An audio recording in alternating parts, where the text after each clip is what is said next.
We're going to slash energy costs. We're going to get your energy bills in half, and that's going to bring down the cost. Hundreds online voicing their concerns about President Trump rescinding a federal grant that's impacted local Huntsville utilities customers. MAGA voters in Alabama are waking up to their finding out letters after they effed around back in November and elected a moldy kumquat as president. After Trump promised to bring energy prices down by drilling baby drilling, what he actually did is take money directly out of the pockets of poor Alabama residents. In the first case of many sure to come, hundreds of people in Huntsville, Alabama woke up to a letter that told them that they now owe $100 on their utilities and they have to pay it back before next month. I've got the full letter and the exact details for you here in a second, but if you're enjoying the video, make sure to like the video and double check that you're subscribed. Here's an interesting segment on the local Fox News warning Alabama residents of the impending costs. Imagine a $100 credit being added to and then taken out of your utility accounts. Then imagine not being able to pay off your bill because of it. That's the case for nearly 50 people in Huntsville after President Trump paused federal grants, impacting over 200 Huntsville utilities customers in total. They got the $100, but were soon sent a letter saying they needed to pay it back next month. Next month bill, that $100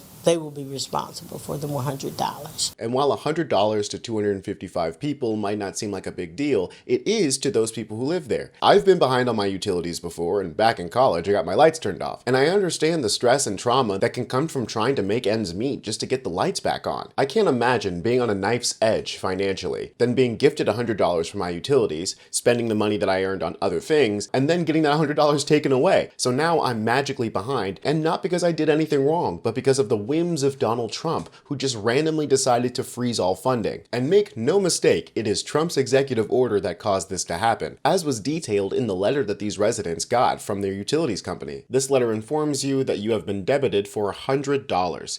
Community Actions Agency of Huntsville has notified us that the grant you received for $100 on January 23rd is no longer valid due to President Trump's executive order to rescind the funding behind the grant. The grant you received for $100 has been debited to your account and will be due with your next invoice. Now, luckily, Huntsville Utilities did say that they're not going to turn off anybody's utilities due to Trump's actions. But it's very clear here that this is not just about stopping funds from going out. This is about taking funds back that have already been credited. Here are some details according to Alabama officials. Alabama received a $1 million allocation for the LIHEAP program from the Infrastructure Investments and Jobs Act for fiscal year 2025.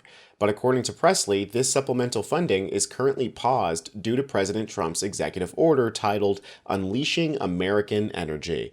How ironic. The executive order states that agencies shall immediately pause the disbursement of funds appropriated through the Inflation Reduction Act of 2022, or the Infrastructure Investment and Jobs Act. The executive order says it's designed to address high energy costs, according to utility bills, but in Alabama, it is having the opposite effect. It is not immediately known how many people will be similarly impacted nationwide. Like I said before, this is just the first of many. The mechanism by which Donald Trump is clawing this money back by suspending the disbursement of funds appropriated through the Inflation Reduction Act and the Infrastructure Investments and Jobs Act means that there's millions of dollars going out across all 50 states that will be immediately stopped. So you better believe it's not just Alabama that's going to be affected by this. Here's the National Low-Income Housing Coalition, who released this statement about Trump's decision to freeze federal grants and loans. The White House yesterday directed all federal departments and agencies, including Housing and Urban Development, to freeze all federal financial assistance.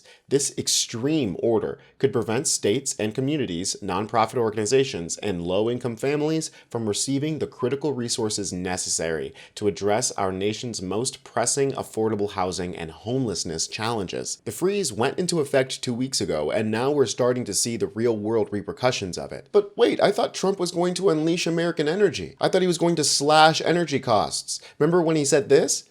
We're going to slash energy costs. We're going to get your energy bills in half, and that's going to bring down the cost, generally speaking. And we're going to have a whole new, we have a big announcement, and I won't tell you the name of his, the exact name. I think he's an incredible person. He's got an unbelievably wonderful wife named Catherine. So I won't tell you his name. It might be something like Burgum.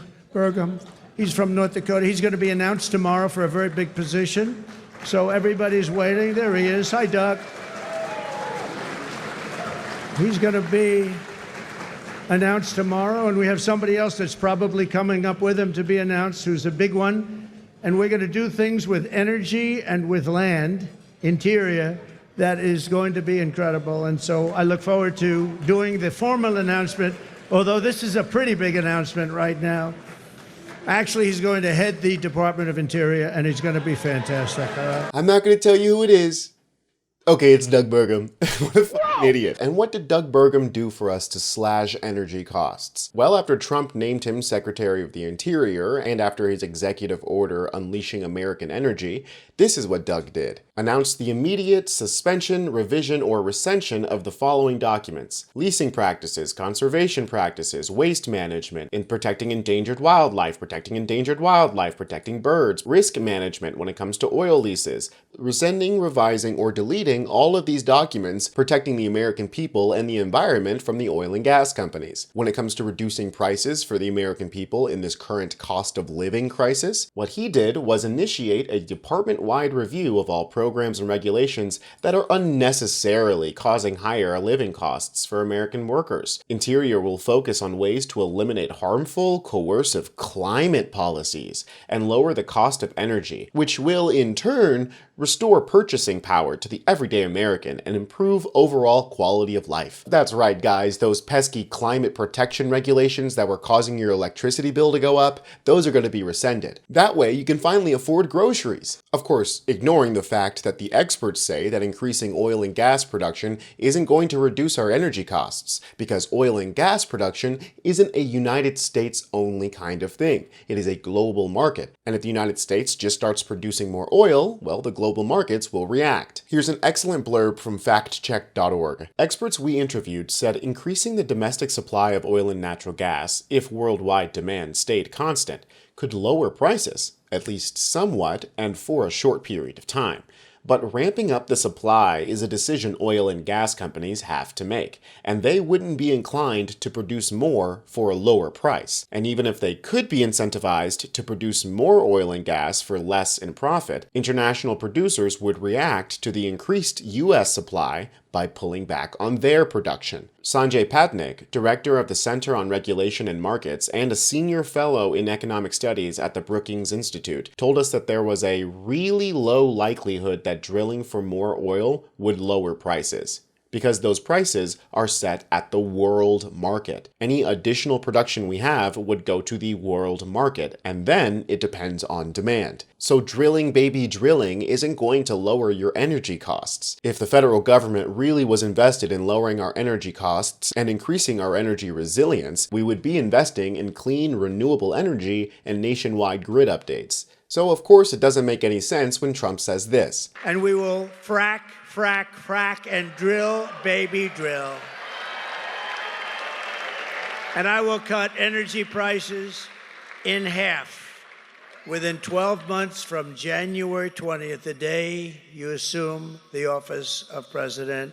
We will have, because we have more liquid gold under our feet than any other country, including Russia and including Saudi Arabia. Fact check time, something that Donald Trump hates more than anything. Myth: increasing oil and gas production will help secure U.S. energy independence. Fact check. Again, oil and gas are global commodities. There is no way for the United States to wall itself off from the swings in global price and supply.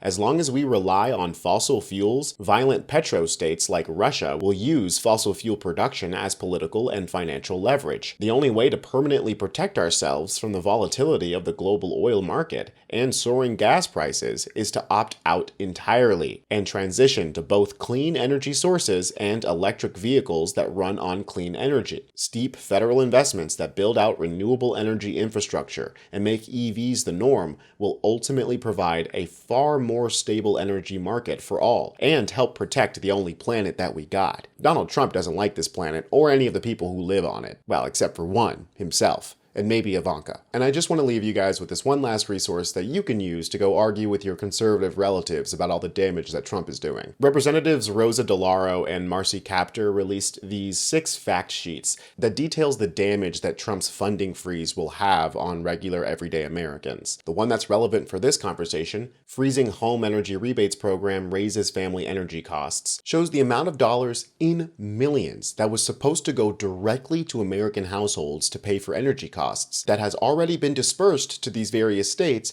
but cannot be given to individuals. You may notice that every single state and U.S. territory is on this list. This program was going to put over $1 billion directly into the hands of American households so they can pay their ever-increasing energy costs. I know my electricity bill is through the roof, and it's not exactly going down under Donald Trump's reign of terror. We are officially entering the find out phase of the presidency. His reckless, idiotic, and greedy actions have officially started negatively impacting the lives of real Americans. The real gag is that it's going to affect red states way worse than it will blue ones. And hopefully you guys aren't affected too much either. I'm Tony Hinderman with Really American, and I'll catch you next time.